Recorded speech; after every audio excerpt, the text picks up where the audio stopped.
시청자 여러분 안녕하십니까. 지금부터 전국현의 안보정론을 시작하겠습니다. 자, 우선 말이죠. 지금 대외 동포 선거가 있는데 지금 대외 동포 선거 과정에서 지금 부정선거 의혹이 지금 제기되고 있습니다. 사실 어제부터 SNS에 글들이 지금 많이 나돌고 있는데 제가 이렇게 쭉 보니까요. 한번 점검은 할 필요가 있다. 그리고 문제 제기를 할 필요가 있다. 이런 인식을 저도 지금 갖고 있기 때문에 이 내용을 보도를 해드립니다. 자, 벌써 말이죠. 여기 지금 오신 분들 댓글로 지금 오신 분들 보면요. 킹 존스님은 벌써부터 부정선거 의혹 나오면 해보나만 하다. 그리고 윤정훈 선생님은 부정선거 걱정이다. 제외 지역 우편 투표가 문제로다. 우편 투표 부정 막을 방법이 있나요?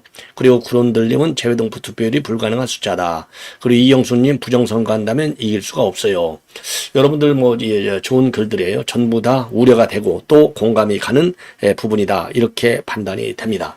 자, 그래서 이 제외동포 정말 투표율이 말이죠.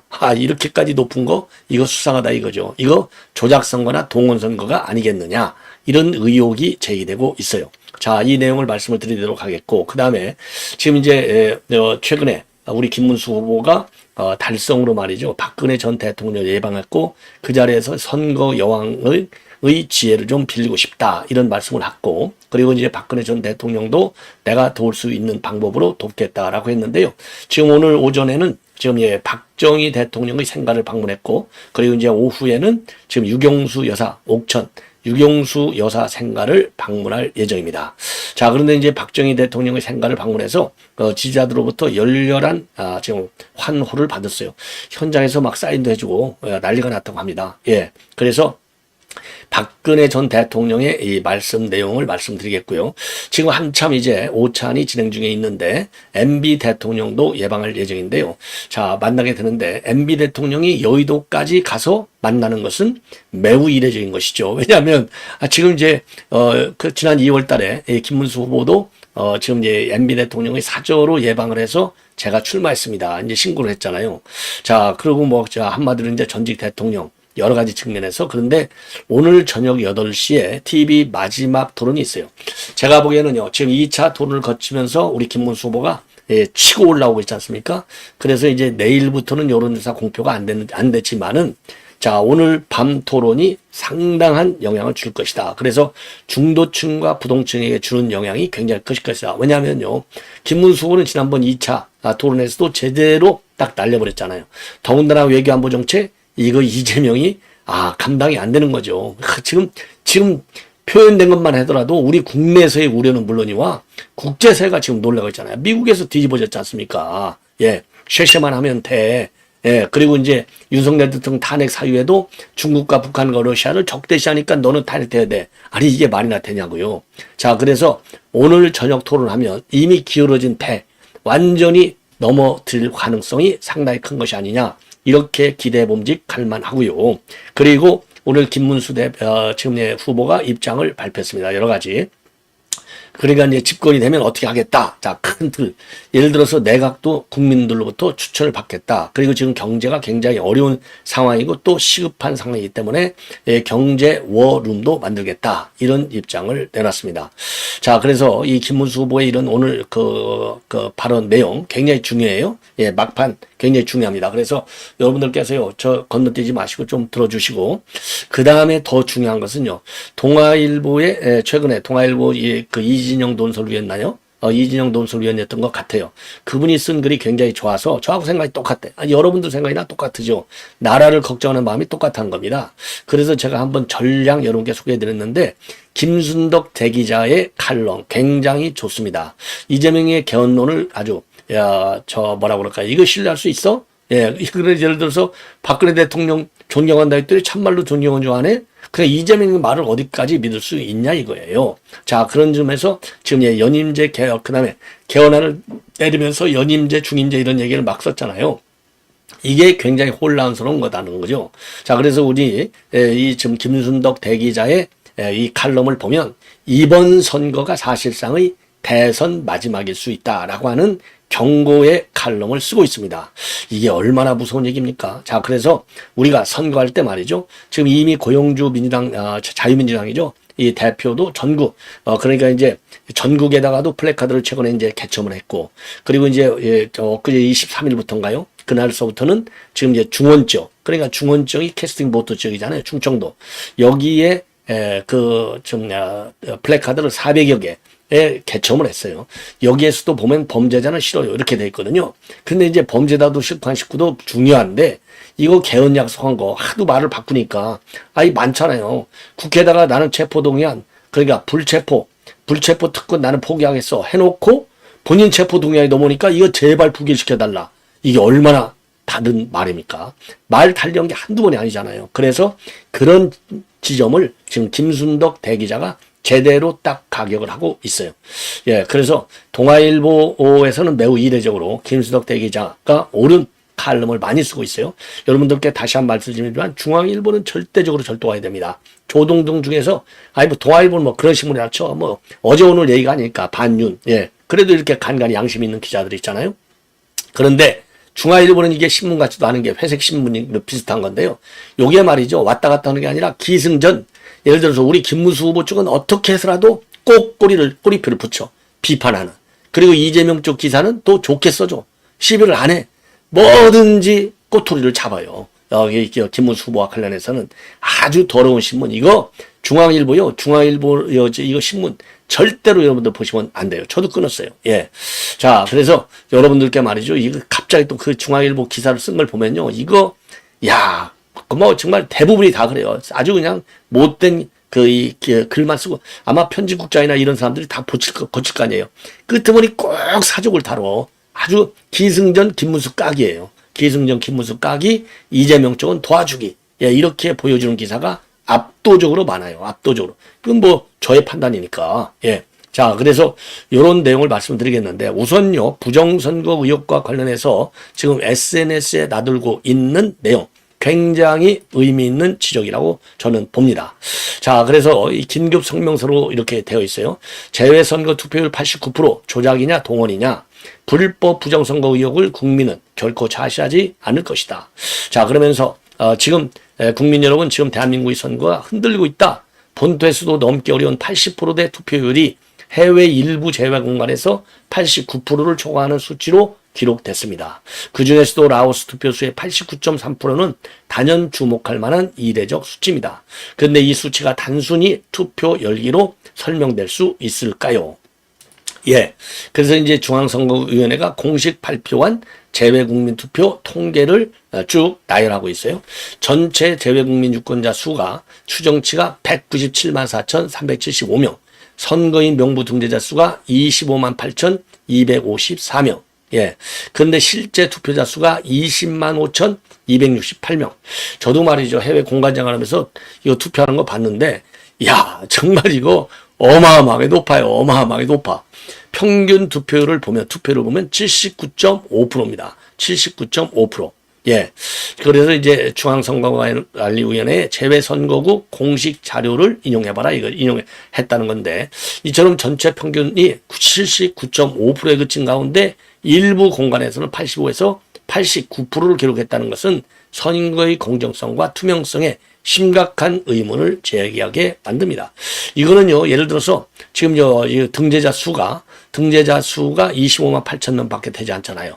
전체 유권자는 190만 명인데, 그러면 우리 교포가 몇 명 안 된다. 예를 들어서 교포가 20명 사는데 예를 들어 15명 왔다. 그럼 70%가 되는 거예요. 그러니까 이게 통계 수치에 이게 착시 현상이 나타날 수도 있어요. 꼭 부정선거라기보다도 그런 면도 없지 않아 있을 수 있다는 점도 여러분들께서 참고하시고 들어주시면은 대단히 고맙겠습니다.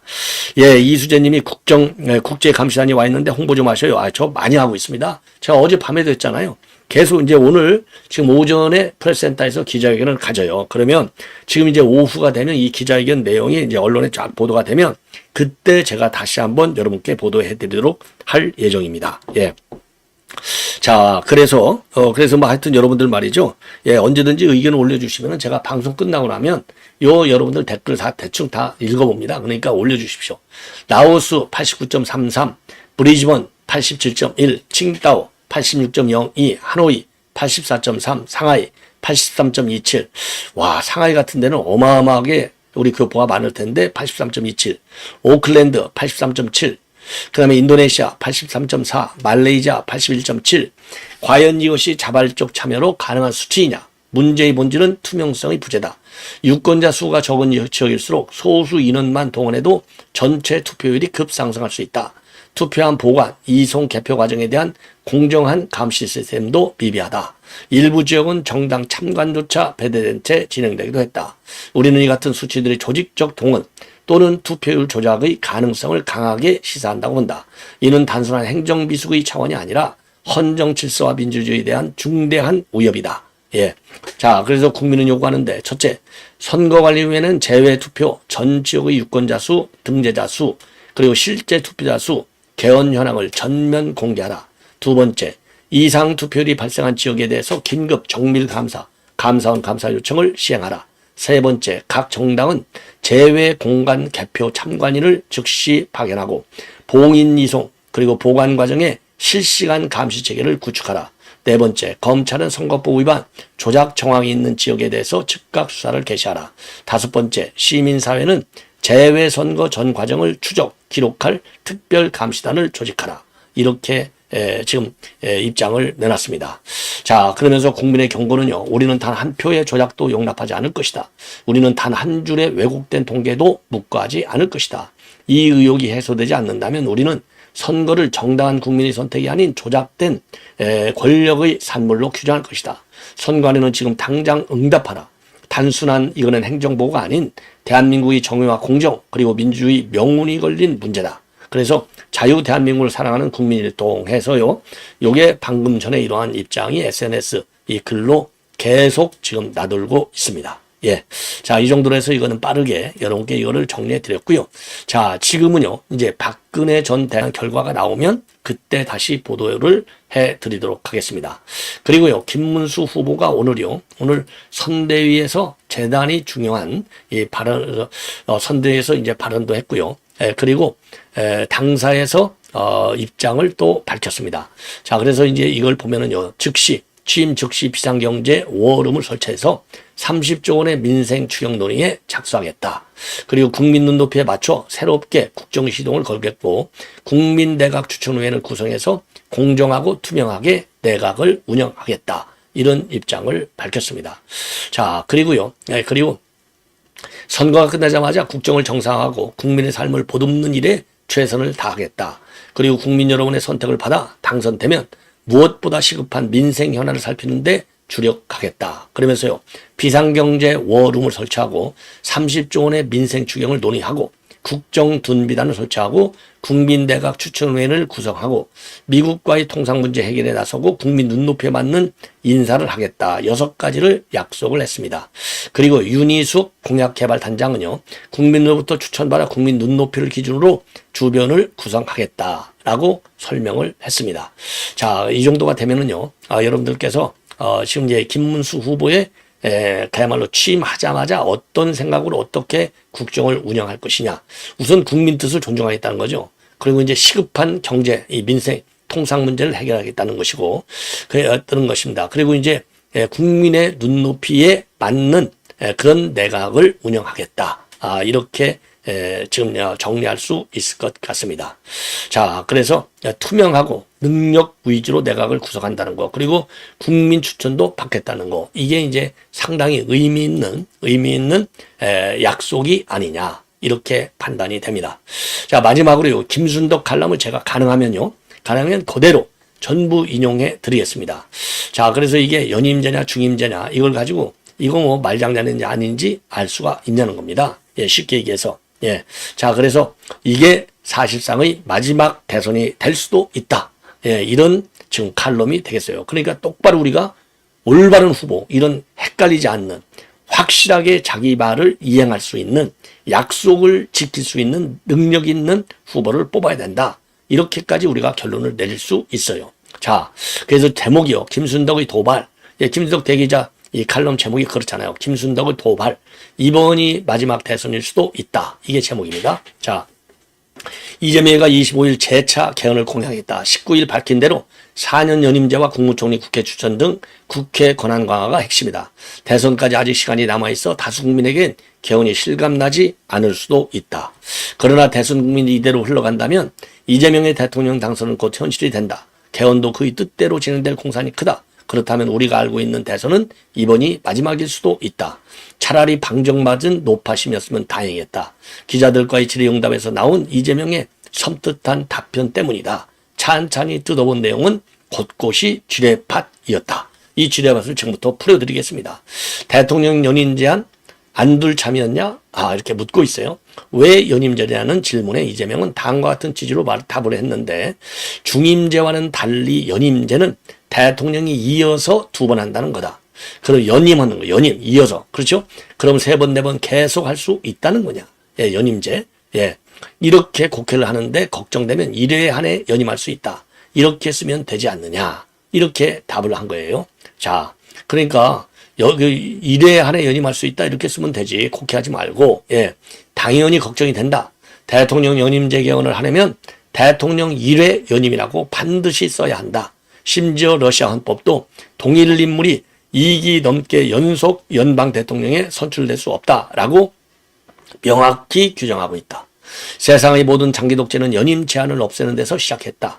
처음부터 연임 제한조차 안 둘 참이었다면 이재명의 4님 연임제는 매우 신박한 전략이다. 러시아는 2020년 대통령 연임 제한을 그대로 두되 제로부터 새롭게 적용하는 사실상 푸틴 종신제 개헌안을 통과시켰다. 당연히 의심할 만한 것을 의심한 것인데 왜 의심하냐고 이재명처럼 웃으면서 공격하는 모습이 더 섬뜩하다. 예. 자, 그러면 국민의 뜻을 존중해서 대통령이 연임한다고 그 반문을 또 하고 있어요. 그러면서 이재명 자신의 연임에 대한 답변은 머리털이 쭈뼛 설 정도다. 그 이재명의 답변입니다. 주권자인 국민이 선택하면 연임이 가능한 것 아니냐는 의견도 나오고 있다. 주권자의 의사를 워낙 강조하니 후보의 생각이 궁금하다는 질문에 대해서 이재명은 헌법이 쓰여져 있다. 쓰여진 대로 읽으면 된다고 답한 데서 끝나지 않았다. 헌법이 어떻게 되어 있느냐? 현행헌법 128조 제2항은 대통령의 임기 연장 또는 중임 변경을 위한 헌법 개정은 그 헌법 개정 제한 당시의 대통령에 대해서는 효력이 없다고 명시되어 있다. 예, 명시되어 있다. 이재명은 죄송합니다. 예.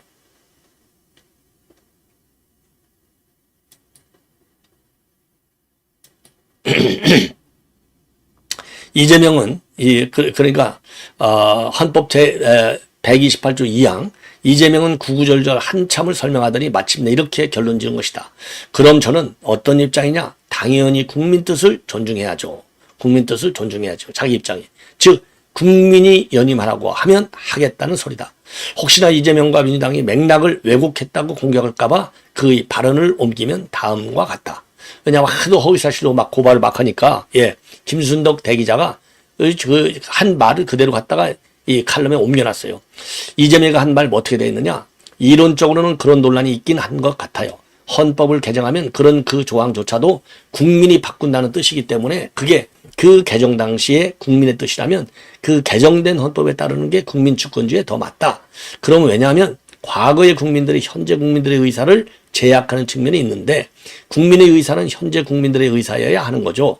그러니까 학계에서는 그 적용이 없다라고 하지만 정치 더 이상, 필자가 뭐라고 썼냐면 뭔 말인지 모르겠다고 돼 있어요. 저도 그렇네요. 정치 더 이상 그렇게 헌법에 쓰여져 있는데 그걸 어떻게 쉽게 어기겠습니까? 또 책임의 문제가 있죠. 예.